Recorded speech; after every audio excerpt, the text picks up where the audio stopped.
পেছন থেকে মদতদাতা হিসাবে আসাদুজ্জামান আসাদ, এই যে খায়রুজ্জামান লিটন এবং লাইবুদ্দিন লাবলুর নামে মামলা করে উনি আক্কাস, উনি মেরাজ, তাদের পেছনে মদতদাতা আছে। 2 বছর আগে আক্কাস বহিষ্কৃত হয়েছিল আওয়ামী লীগ থেকে। খায়রুজ্জামান লিটন নিজের মুখে এখানে সে বহিষ্কৃত, এসএম কামাল বলে গিয়েছিলেন সে বহিষ্কৃত। কিন্তু অত্যন্ত দুঃখের জিনিস, তৃণমূলের আওয়ামী লীগ অত্যন্ত হতাশাগ্রস্ত। এই ঘোষণা 7 দিনের মাথায় রাজশাহী মেয়র খায়রুজ্জামান লিটনের গাড়িতে আক্কাসকে ঘুরতে দেখা গেছে, মেরাজকে ঘুরতে দেখা গেছে। আমরা জবাব চাই বাংলাদেশ আওয়ামী লীগের প্রেসিডেন্ট মেম্বার খায়রুজ্জামান লিটনের কাছে। তিনি আজকে যারা উপস্থিত কেন, তার সচ্ছস নেই কেন? অ্যাডভোকেট লাইবুদ্দিন লাবলুর কাছে আমরা জবাব চাই, সেখানে আজকে পলাতক। আজকে খুনের হামলায় 2 জন সশরীরে ছিল। পেছন থেকে মদতদাতা হিসাবে আসাদুজ্জামান আসাদ, এই যে খায়রুজ্জামান লিটন এবং লাইবুদ্দিন লাবলুর নামে মামলা করে পর্যন্ত আমরা রাজপথে থাকবো। আমি কৃতজ্ঞতা জানাই বাঘার জনগণের কাছে। বাঘা শান্তিপূর্ণ জায়গা, পূর্ণভূমি, সেই বাঘাকে অশান্ত করার অপচেষ্টা আজকে থেকে নয়, আজকে থেকে 2-3 বছর আগে থেকে। খেয়াল করে দেখবেন, এই আজকের ঘটনায় সে মারা গেছে, এর আগে একাধিক ঘটনা ঘটেছে যেখানে আরো মানুষ মারা যেতে পারত, কিন্তু আমরা ছাড় দিয়ে এসেছি, বারবার ছাড় দিয়ে এসেছি। কখনো বাবুলের উপর দিয়ে গেছে, কখনো অন্য নেতাকর্মীর উপর দিয়ে গেছে, আজকে বাবুলের জীবনের উপর দিয়ে সেটা গেল। বাবুলকে তারা অব্যাহত ভাবে আমাদেরকে অস্থির করার জন্য কাজগুলি করছে। আমি অনুরোধ করবো বাংলাবাসীকে, বাংলাদেশের বিচার ব্যবস্থার প্রতি আপনারা আস্থা রাখবেন। মাননীয় প্রধানমন্ত্রী জননেত্রী দেশরত্ন বঙ্গবন্ধু কন্যার সাথে গতকালকে আমি প্লেন থেকে নেমে যেতে চেয়েছিলাম। দারাভাই যেহেতু কথা বলে ফেলেছে, আমি আর বলিনি। দারাভাইকে কি বলেছেন, দারাভাই সেটা সরাসরি পরিষ্কার ভাবে পুরোটা বলতে না পারলেও যতটুকু বুঝেছেন, যতটুকু আঘাত ইঙ্গিতে বলেছেন, আপনারা যারা রাজনীতি করেন বুদ্ধিমান তারা সেটা বুঝবেন। বাঘার শান্তি বাবুলের রক্ত এবং আমার রক্ত দিয়ে বলে আমি বজায় রাখবো। আমরা কোন বিশৃঙ্খলার পক্ষে নই। একটু সাময়িক প্রতিরোধ গতকালকে হয়েছে। বাঘা সকলের জন্য সমানভাবে সুখী একটি স্থানে এক জায়গায় সকলে থাকবো। কিন্তু বাবুলের মা যখন আমাকে হাত ধরে বলে আমার খুনের, আমার বাচ্চার খুনের বদলা আমি খুন দেখতে চাই, সেটাতে সম্মুখ দিতে পারি না। তার স্ত্রী যদি যখন বলে রাজনীতি করতে গিয়ে আমি বিধবা বললাম, ভাই বিচার আপনার, তার সন্তানের বক্তব্য আপনারা শুনবেন, কিন্তু আমাদেরও দায়িত্ব আছে।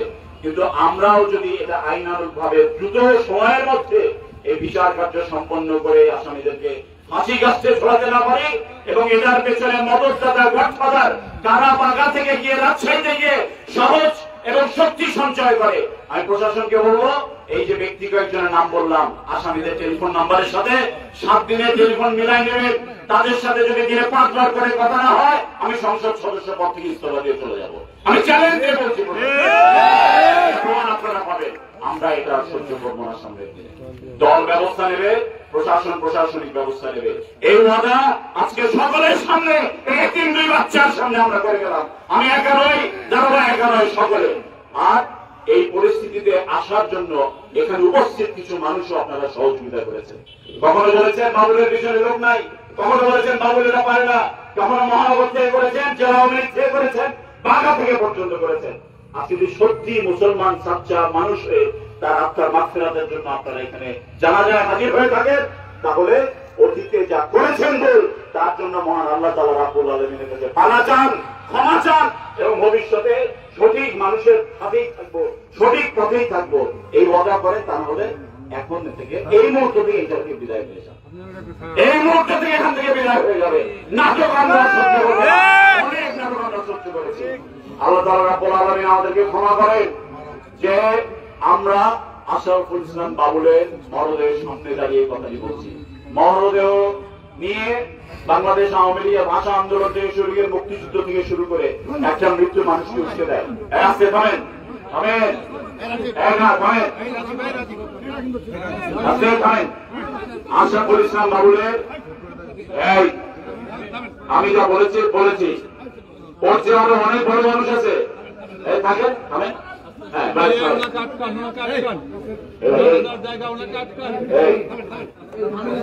আশরাফুল ইসলাম এই যে এখানে 2-1 জন যারা আছে তাদেরকে বকাধাকা দিয়ে রাখে, তাদের চেয়ে অনেক বড় ভাবের মানুষের নাম আমি বলেছি, এরকম তার চেয়ে বড় ভাবের মানুষের উপস্থিত আছে। নিজ নিজ দায়িত্ব থেকে নিজেদের দায়িত্বগুলো সঠিকভাবে পালন করবেন, তা না হলে জনরোষে যখন পড়বেন তখন কিন্তু ভবিষ্যতে কি লেখা রয়েছে আল্লাহ তাআলা রাব্বুল আলামিন ছাড়া কেউ জানে না। আমাদের ভরসা রয়েছে আওয়ামী লীগের প্রতি, জননেত্রী শেখ হাসিনার প্রতি, আইন শৃঙ্খলার প্রতি, বিচার ব্যবস্থার প্রতি। সেই অনুযায়ী দ্রুততার সাথে দ্রুত বিচার ট্রাইব্যুনালে এটা মামলা দায়ের হয়েছে, এখন হত্যা মামলা দায়ের করা হবে এবং যারা মদতদাতা তাদের প্রতিটি নাম সেখানে লিপিবদ্ধ থাকবে। তদন্ত করার দায়িত্ব তদন্তকারীদের, বিচার করার দায়িত্ব বিচারপতিদের, তাদের হাতে ছেড়ে দেওয়ার ভবিষ্যৎ। কিন্তু বাঁধার দায়িত্ব আমাদের। সকলে শান্তিপূর্ণ থাকবে, নিজের হাতে আইন তুলে নেবেন না। পরিবারের পাশে সকলেই আপনারা যারা সহযোগিতা করেছেন, চিকিৎসার সময় প্রতিনিয়ত কথা হয়েছে এবং আমি এমন একটা দেশে গিয়েছিলাম, আপনারা জানেন সেখানে নেটওয়ার্ক থাকে না, তারপরে আমি একদিন আগে চলে এসে চেষ্টা করেছিলাম, মুখটা দেখতে পাই নাই। আপনারা আশা হোসেন বাবুকে ক্ষমা করবেন, আমাদেরকে ক্ষমা করবেন, কিন্তু আমাদের কোন কৃতকর্মে সাধারণ মানুষের জীবনযাত্রাতে বিন্দু মাত্র কোন সমস্যার বিঘ্ন সৃষ্টি যেন না হয়, সে দায়িত্ব আমার। কারণ আশরাফুল ইসলাম বাবুলের সবচেয়ে বড় দোষ হলো এত এত পাখা পাখা নেতা থাকার পরেও কেন জাতীয় নির্বাচনে শুধু পাখাতেই শাহরিয়ার আলম 20,000 ভোটে পাস করলেন। এটা হলো তার সবচেয়ে বড় অপরাধ। কয়েকজন অন্যান্য দিকে বলার চেষ্টা করেছেন, একজন মানুষের মৃত্যু নিয়ে, একজন ত্যাগী রাজনীতিবিদের ত্যাগ নিয়ে ভুল রিপোর্ট, ভুলভাবে উপস্থাপন, সেদিনই দয়া করে খেলবেন না। তাতে যারা করবেন তাদেরও গ্রহণযোগ্যতা কমে যাবে।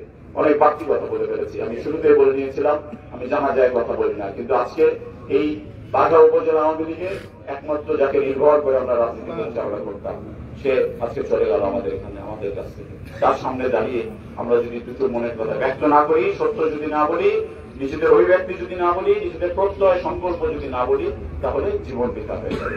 সবাই ভালো থাকবেন, সুস্থ থাকবেন। আপনারা সকলে দয়া করে